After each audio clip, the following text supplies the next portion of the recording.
Okay, so just a little catch-up video of our permaculture garden in Lancashire, and it's basically in small to medium-sized council house garden. So let's have a look at some of the stuff and see how things are going on. So here we've got a ground elder, we've got mountain spinach, and then the cherries are just starting to come through on the cherry tree. And we've got the last of the wild garlic. I've used quite a bit of the wild garlic. Sorry about the police siren. And then further around here, bloody police. And then we've got a lilac tree here, and flowers on this can be used for making cordials and jams. And the bees also like it. And we've got this is 2 grapevines here. They're just starting to leaf now. Not sure whether we'll get anything off it this year. The leaves are quite late coming out. And then over here we've got there's quite a lot of where our cooking herbs come from, and everything's gone absolutely mad down there.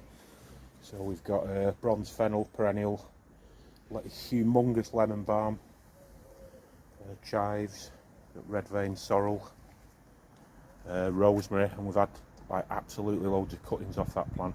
So this bit here is a raised bed that I've made, but the pots that are in it at the moment, these are edible plants that are going to go out to people on low or no income, and we're going to be dropping these off at the houses in the next week or so. There's quite a few of these, so these are all going out in the next week or so, and it's strawberries and various young fruit bushes and some herbs.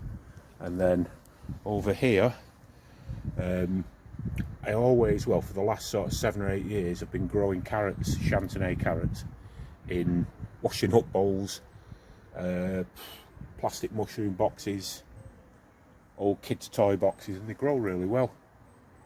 And we get about, if you plan it well, you can get 3 crops a year. They're only the small little carrots, but they're absolutely beautiful. Right, so let's go and have a look further on. So we've got these 2 raised beds here. I've had to cover these with wire frames to stop the cats shitting in them. So we've got some dwarf French beans and some cabbage in there, not that you can see them very well. And then at the back there, that's our rocket and spinach crop. We've been eating from that for the last 2 weeks. And then we've got some white garlic that we grow every year. And then we've got the stuff that grows in bags and pots. So we've got salad stuff. We've got first early and main crop potatoes.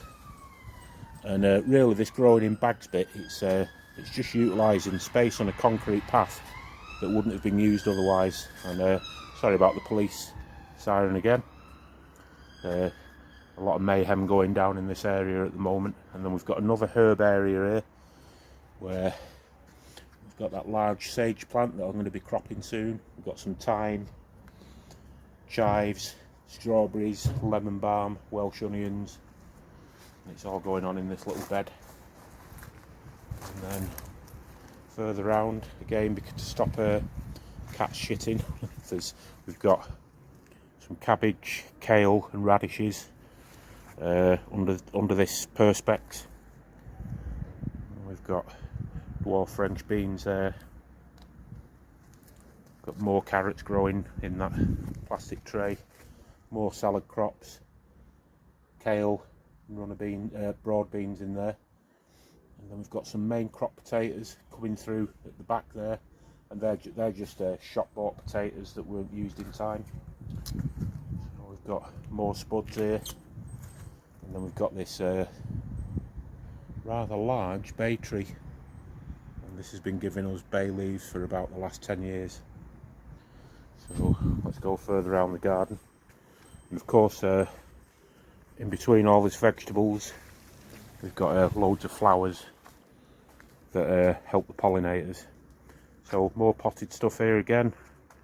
We've got blueberries, black currant, and then round the back here we've got more garlic growing in boxes.